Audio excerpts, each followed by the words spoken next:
দেখেছেন? আল্লাহর কথা শুনেছেন? আল্লাহ কথা শুনতে রাখবেন না। আল্লাহকে দেখেছেন? আল্লাহর কথা শুনেছেন?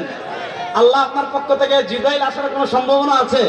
তাহলে প্রশ্ন হলো, আমি আল্লাহকে রব মানলাম, আমি আল্লাহকে রব মানার পর খাবারের ক্ষেত্রে আমার রবের হুকুম আমি মানতে চাই, পোশাকের ক্ষেত্রে আমার রবের হুকুম আমি মানতে চাই, হাঁটার ক্ষেত্রে আমার রবের হুকুম আমি মানতে চাই, রাজনীতির ক্ষেত্রে আমার রবের হুকুম আমি মানতে চাই, রাষ্ট্র পরিচালনার ক্ষেত্রে আমার রবের হুকুম আমি মানতে চাই, বিচার ব্যবস্থার ক্ষেত্রে আমার রবের হুকুম আমি মানতে চাই, সংবিধান লেখার ক্ষেত্রে আমার রবের হুকুম আমি মানতে চাই, সংসদ পরিচালনার ক্ষেত্রে আমার রবের হুকুম আমি মানতে চাই। প্রশ্ন হলো, আমার আল্লাহ তো খাবার খান না, আমার আল্লাহ তো পোশাক পরিধান করেন না, কারণ তিনি তো দেহ প্রত্যঙ্গ অঙ্গ প্রত্যঙ্গ থেকে পবিত্র।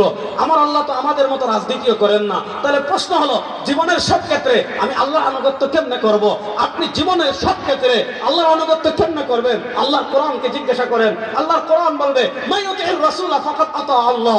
আল্লাহর কোরআন বলবে, আতিউল্লাহ ওয়া আতিউর রাসূল। আল্লাহর কোরআন বলবে, ফালা রাব্বিকা লা ইউমিনুনা হাত্তা ইউহাক্কিমুকা ফীমা শাজারা বাইনাহুম সুম্মা লা ইয়াজিদু ফি আনফুসিহিম হারাজাম মিম্মা কাযাইতা ওয়া ইউসাল্লিমু তাসলিমা। খাবারের ক্ষেত্রে আল্লাহর আনুগত্য করতে চাও, দেখো তোমার খাবার মুস্তাফার খাবারের সাথে মিলে কিনা।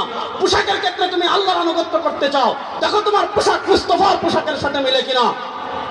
রাজনীতির ক্ষেত্রে তুমি আল্লাহর আনুগত্য করতে চাও, দেখো তোমার রাজনীতি মুস্তাফার রাজনীতির সাথে মিলে কিনা। রাষ্ট্র পরিচালনার ক্ষেত্রে তুমি আল্লাহর আনুগত্য করতে চাও, দেখো তোমার রাষ্ট্র পরিচালনা মুস্তাফার রাষ্ট্র পরিচালনার সাথে মিলে কিনা। মাইয়ুতির রাসূল ফাকাদ আতা আল্লাহ। যারা জীবনের সব ক্ষেত্রে রাসূল করিম সাল্লাল্লাহু আলাইহি ওয়াসাল্লামের আনুগত্য করবে, রাসূল করিম সাল্লাল্লাহু আলাইহি ওয়াসাল্লামের আনুগত্য করার অর্থ কার আনুগত্য করা? বলেন না, রাসূলুল্লাহ সাল্লাল্লাহু আলাইহি ওয়াসাল্লামের আনুগত্য করার অর্থ কার আনুগত্য করা? লাকাদ কানা লাকুম ফি রাসূলিল্লাহি উসওয়াতুন হাসানাহ। আল্লাহর কোরআন বলে, লাকাদ কানা লাকুম ফি রাসূলিল্লাহি উসওয়াতুন হাসানাহ। আল্লাহর কোরআন বলে, লাকাদ কানা লাকুম ফি রাসূলিল্লাহি উসওয়াতুন হাসানাহ। আমাদের জন্য জীবনের সব ক্ষেত্রে আদর্শ হলেন আমাদের রাসূল। বলে, আমাদের জন্য জীবনের সব ক্ষেত্রে আদর্শ কে? আমাদের। আমি খাবো কেমনে? আদর্শ কে? বলেন, আমি খাবো কেমনে? আদর্শ কে? আমি ঘুমাবো কেমনে? আদর্শ কে? আমি বিয়ে শাদী কিভাবে করবো? আদর্শ কে? আমি ত্যায্য সম্পত্তি বন্টন করবো কিভাবে? আদর্শ কে? আমি ব্যবসা করবো কিভাবে? আদর্শ কে? আমি সমাজ চালাবো কিভাবে? আদর্শ কে? আমি রাজনীতি করবো কিভাবে? আদর্শ কে? আমি রাজনীতি করবো কিভাবে? আদর্শ কে? আমি রাষ্ট্র চালাবো কিভাবে? আদর্শ কে? আমি সংবিধান লিখবো কিভাবে? আদর্শ কে? আমি বিচার করবো কিভাবে? আদর্শ কে?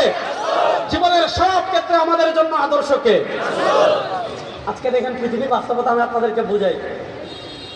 পৃথিবীতে এখন মুসলমানদের 57টা কান্ট্রি আছে। 57টা।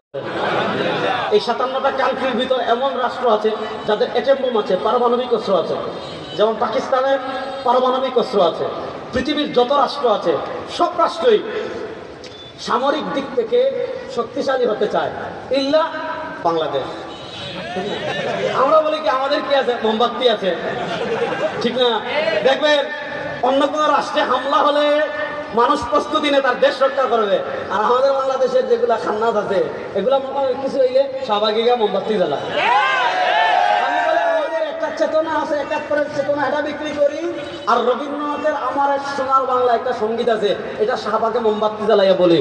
শুনে, এই রবীন্দ্রনাথ ছিল ব্রিটিশের দালাল। বলেন, রবীন্দ্রনাথ ছিল ব্রিটিশের, আর আমাদের জাতীয় কবি ছিলেন কাজী নজরুল ইসলাম। রবীন্দ্রনাথ যখন ব্রিটিশের দালালি করেছিল, আমাদের জাতীয় কবি কবিতা লিখেছিলেন, শালা দেশ ছাড়বি কিনা বল, না হয় কিলের চুড়ে হার করিব জল। কিছুদিন আগে ডাক শুনি আমাদের দেশে অনেক আলোচনা হয় নাই, যখন নবাব সলিমুল্লাহর বক্তৃতা জমিনে ঢাকা বিশ্ববিদ্যালয়ে গঠনের সিদ্ধান্ত হয়েছিল, মুসলমানের ছেলেরা শিক্ষা অর্জন করে এগিয়ে যাবে, মুসলমানের ছেলে শিক্ষা অর্জন করে জ্ঞান বিজ্ঞানে এগিয়ে যাবে। রবীন্দ্রনাথ ঠাকুর এটা চায় নাই, এজন্য ঢাকা ভার্সিটি ঢাকায় না হয়, যেন কলকাতায় হয়। এটার জন্য রবীন্দ্রনাথ আন্দোলন করেছে। যে রবীন্দ্রনাথ বাংলাদেশের অস্তিত্বই স্বীকার করতো না, যেই রবীন্দ্রনাথ ঢাকা ভার্সিটির পক্ষে ছিল না, তার লেখা আমার সোনার বাংলা ওটা নাস্তিক মুরতাদ শাহবাগী রামবামদের জাতীয় সঙ্গীত হতে পারে, আমরা মানি না, কখনো মানি না। কথা ভালো করে বুঝেন, পৃথিবীতে মুসলমানদের রাষ্ট্র আছে কয়টা? মুসলমানদের রাষ্ট্র কয়টা? মুসলমানদের মিসাইল আছে, ব্যালিস্টিক মিসাইল আছে, ক্ষেপণাস্ত্র আছে, ড্রোন আছে, 57 জন রাষ্ট্রপতি আছে, 57 জন সেনাবাহিনী আছে, 57 জন সেনাপ্রধান আছে, 57টা সেনাবাহিনী আছে। প্রশ্ন হলো, এত লক্ষ বর্গ মাইল মুসলমানদের আয়তন থাকতে, মুসলমানদের এত সেনা থাকতে, মুসলমানদের এতজন রাষ্ট্রপতি থাকতে, মুসলমানদের এতটা সেনাপ্রধান থাকতে, আজকে পৃথিবীতে প্রান্তে প্রান্তে কেন রক্ত দেখি? আজকে কেন গাজাকে শেষ করে দেওয়া হচ্ছে? আজকে কেন ফিলিস্তিনকে শেষ করে দেওয়া হচ্ছে? আজকে কেন কাশ্মীরে জুলুম করা হয়? আজকে কেন বসনিয়া হার্জেগোভিনায় মুসলমানদের উপর জুলুম করা হয়?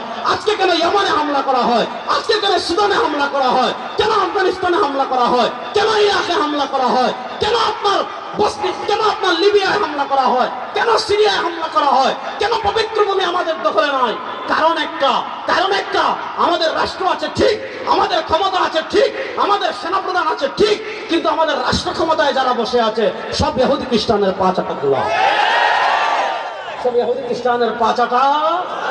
শুনেন, আল্লাহ নবী সাল্লাল্লাহু আলাইহি ওয়াসাল্লাম আজ থেকে 1400 বছর আগে বলেছেন, সায়াতি আলান নাসি সানাওয়াতুন খাদ্দাআত ইউসাদ্দাকু ফিহাল কাযিব ওয়া ইউকাযযাবু ফিহা আস-সাদিক ওয়া ইউতামানু ফিহা আল-খাইন ওয়া ইউখাব্বানু ফিহা আল-আমিন ওয়া ইয়াতাকাল্লামু ফিহা আর-রুওয়াইবিদা। ক্বালু ওয়া মা আর-রুওয়াইবিদা ইয়া রাসূলুল্লাহ? ক্বালা আর-রাজুলু আত-তাফু ইয়াতাকাল্লামু ফি আমরিল আম্মা। আজকে আপনি জানেন এটা সুর, আপনি জানেন এটা ডাকাত, আপনি জানেন এটা খুনি, আপনি জানেন এটা চাঁদাবাজ, আপনি জানেন এটা টেন্ডারবাজ, আপনি জানেন এটা সন্ত্রাসী, আপনি জানেন এটা দেশের টাকা বিদেশে পাচার করে, আপনি জানেন এটা ব্যাংক ডাকাত, আপনি জানেন এটা শেয়ার বাজার ডাকাতি করে, আপনি জানেন এদের বিদেশে ঘর বাড়ি আছে। এরকম চুর, ডাকাত, খুনি, লম্পট, চাঁদাবাজ, টেন্ডারবাজ, এদের পিছনে কি আমাদের দেশের মানুষ স্লোগান দেয় না, অমুক ভাইয়ের চরিত্র আছে না নাই? হাদিসটা শুনেন, আল্লাহ নবী সাল্লাল্লাহু আলাইহি ওয়াসাল্লাম 1400 বছর আগে বলেছেন, সায়াতি আলান নাসি সানাওয়াতুন খাদ্দাআত, এই উম্মাহর উপর কিছু ধোঁকার বছর আসবে। বছর আবার ধোঁকার হয় কেমন?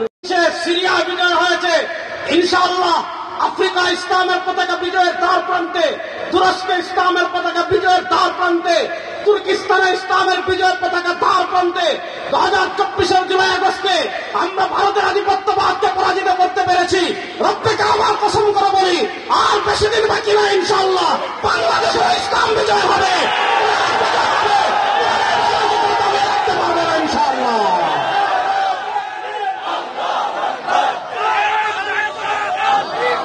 এই যুবকরা শুনেন, ইসলামের বাংলাদেশ দেখার জন্য প্রস্তুত আছেন তো ইনশাআল্লাহ?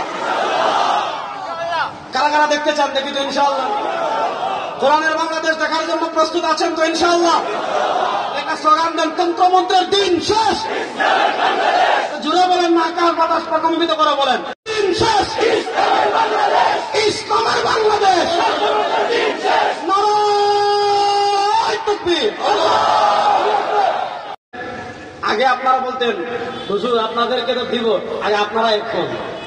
বাংলাদেশের মানুষ বলতো, ব্যাংকে এক পাল্লায় তোলা যায়, মাগার হুজুর করে ইসলামের পক্ষে যারা, এদেরকে এক পাল্লায় তোলা যায় না, এগুলো আগে বলতো না? আচ্ছা, সব ইসলামী দল যদি এক প্ল্যাটফর্মে আসে, সব ইসলামী রাজনীতিবিদ যার যার আকীদা আপন জায়গায় রেখে, যার যার মাসলাক আপন জায়গায় রেখে এক কাতারে এসে যদি বলে, ধর্মনিরপেক্ষতা দেখেছেন, ন্যাশনালিজম দেখেছেন, সমাজতন্ত্র দেখেছেন, তমুক দেখেছেন, অমুক মুক্তিযুদ্ধের পক্ষে শক্তি দেখেছেন, একবার ইসলামকে পরীক্ষা করেন, কারা কারা তৈরি আছেন তো ইনশাআল্লাহ? বড় আসতে বলেন, প্রস্তুত আছেন তো ইনশাআল্লাহ? আমাদের নেতা পীর সাহেব চরমোনাই ঘোষণা দিয়েছেন, এবার ইসলাম দেশ ও মানবতার পক্ষে ভোটের বাক্স একটা হবে ইনশাআল্লাহ। আপনারা খুশি না বেজার? দেখি কারা কারা খুশি, একটা হাত তুলে। আমরা খুশি না বেজার?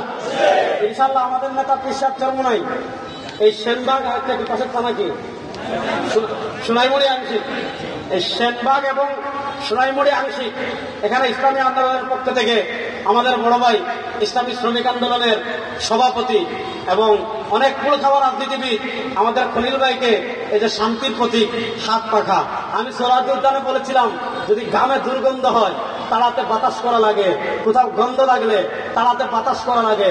বাংলাদেশের দুর্নীতির গন্ধ আছে, বাংলাদেশের চাঁদার গন্ধ আছে, খুনের গন্ধ আছে, চুরির গন্ধ আছে, ডাকাতির গন্ধ আছে, হাত পাখা দিয়ে বাতাস করে সব দূর করবো ইনশাআল্লাহ। প্রস্তুত আছেন তো ইনশাআল্লাহ? পিসাব চরমুনা এখানে আমাদের খলিল ভাইকে প্রার্থী ঘোষণা করেছেন। আমি বলবো খলিল ভাই না, যদি খলিল ভাই নাও হন, যদি তিনি থাকেন আলহামদুলিল্লাহ, যদি খলিল ভাই না হন, খলিল ভাইয়ের জায়গায় যদি বলা হয় যে এবার ইসলাম দেশ মানবতার পক্ষে অমুক, যাকে ইসলামের পক্ষে, ইসলাম দেশ মানবতার পক্ষে পেশ করা হবে তার পক্ষে এবার রেডি আছেন তো ইনশাআল্লাহ? রেডি আছেন তো ইনশাআল্লাহ? এবার খেলা হবে ইনশাআল্লাহ। বাংলাদেশে অনেক খেলা হয়েছে, এবার ইসলামের খেলা হবে ইনশাআল্লাহ। এবার মুস্তাফার আদর্শ বাস্তবায়নের খেলা হবে ইনশাআল্লাহ।